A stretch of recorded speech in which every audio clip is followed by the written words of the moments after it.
Yeah, this is a new mix suite. It is stereo. It's Atmos ready. We still got a long way to go, but we've come a long way. And I've noticed something. Sometimes Atmos does not sound very good. Was this a mistake?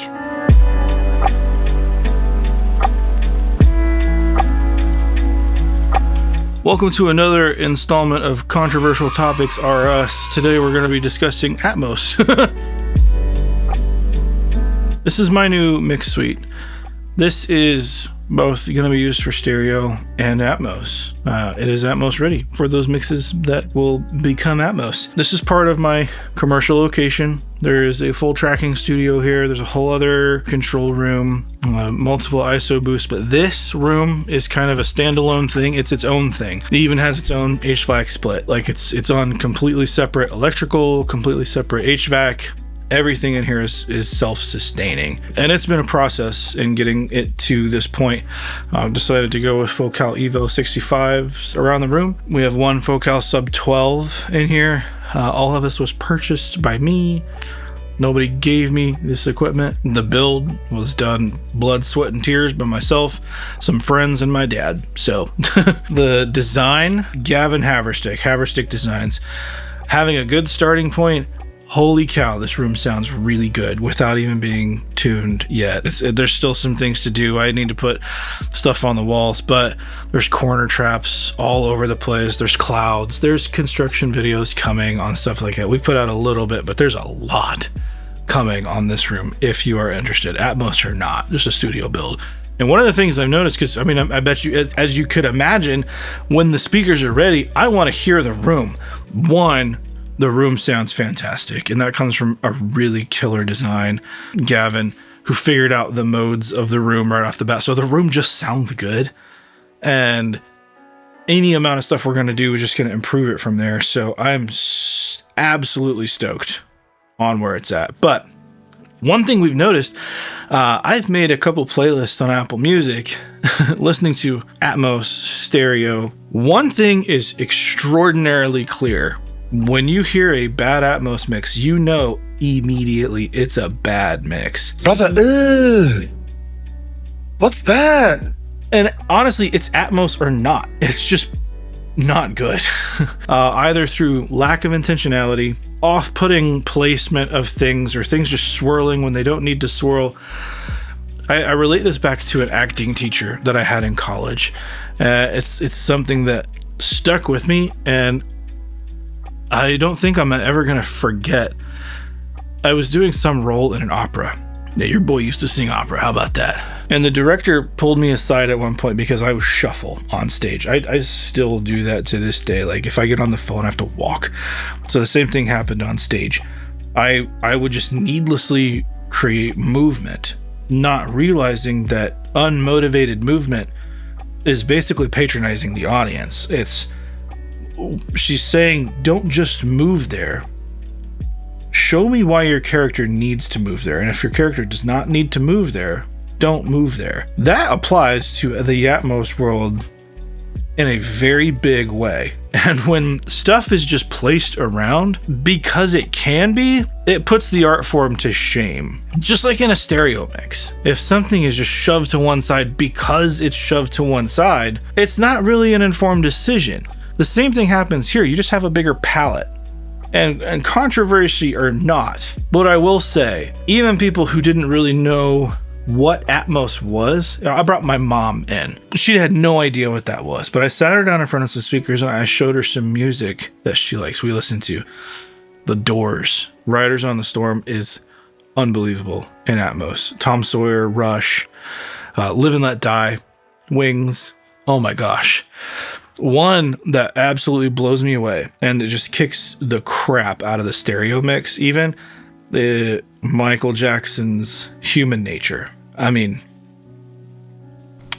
even with her untrained ear in this room, I pulled up my bad Atmos playlist. I'm not totally sure I'm ready to share that yet. When I played a bad Atmos mix for her, watching their faces, like you can see them kind of, like they know something's weird, and it happens immediately when you're not using the palette in a way that makes sense, or is unmotivated, or is unlinked from each other. It's off-putting. Now, I don't think that makes the art form bad, because both of them, when they left, they said this was an incredible experience. Obviously, Atmos in a room is one thing. Atmos in headphones is a completely different thing. The technology is just going to get better. But what I've noticed, I've been listening to the fixed Atmos option on Apple Music in my AirPods now, and listen on fixed, because putting it in like spatial where it moves,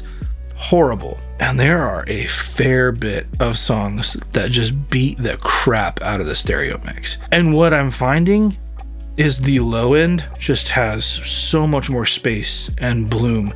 The vocals are so much more clear. Like, I'm finding I don't like mixes that are like, let's make this crazy and swirl it around. That in a stereo mix, like too much movement, is off-putting. So in a room like this, the same thing would apply. I don't think this palette should be used as like something flashy. All of this is like serving a song. Now, when you hear something like, I'll go back to Human Nature or Live and Let Die, like the space that you can be in, or Riders on the Storm, where you're there with them in the studio, like, it's such a cool experience. It's another way for the listener to connect to that music. And like, we've tried to do that in so many aspects as producers working with artists. Like, it's just another way of connection. And some people want it, some people don't. That's totally fine. One's not going to take over the other.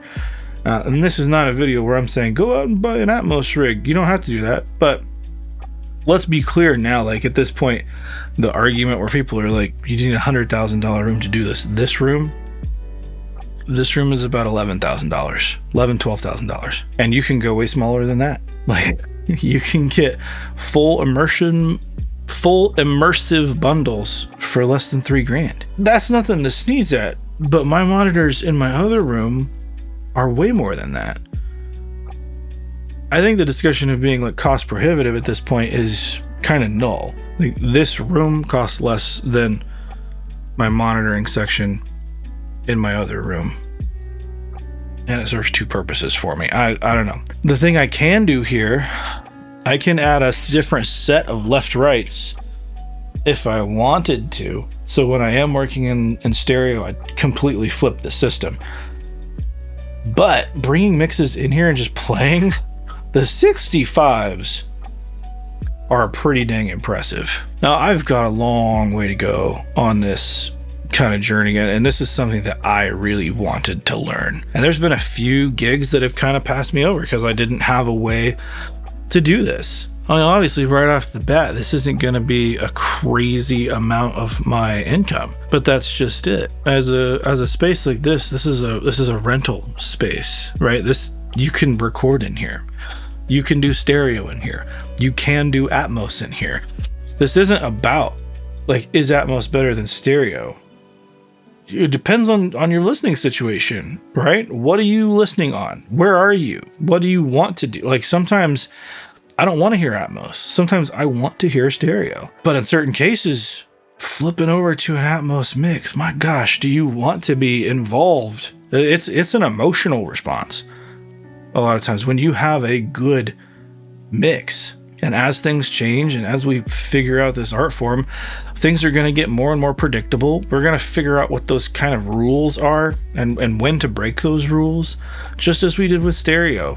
You have the certain tricks that you always go to, like certain things are placed here and that's what the listener expects.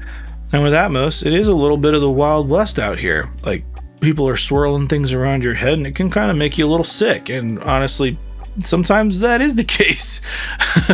But one thing all of us can relate to, and I think back to being like a performance major, being in spaces with people.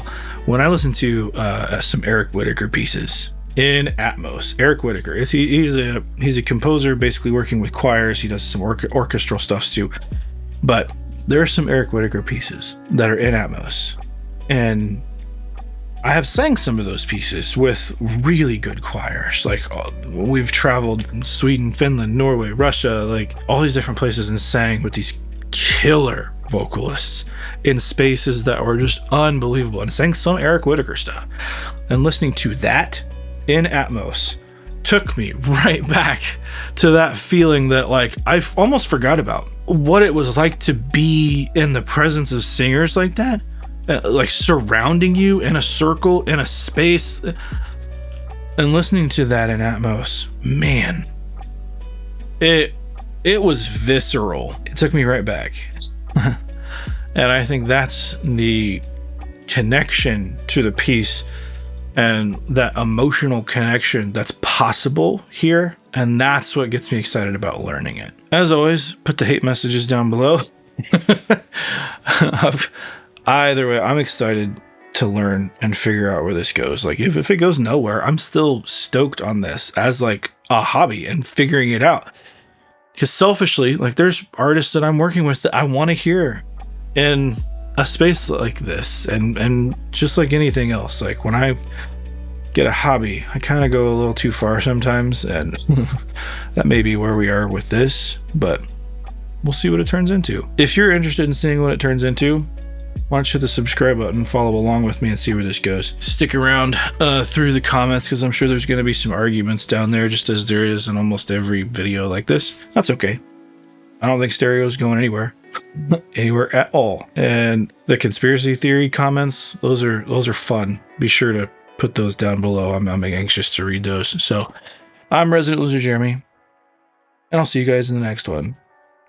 If you did like this one, if you stuck around all the way, thank you. Go ahead and hit like and subscribe if you're here. You may as well. You like it here. If you want to see more on this room, we did kind of a vlog style walkthrough of the individual pieces in here, but there's a lot more to come. So go watch that one, but make sure you subscribe for more. See ya.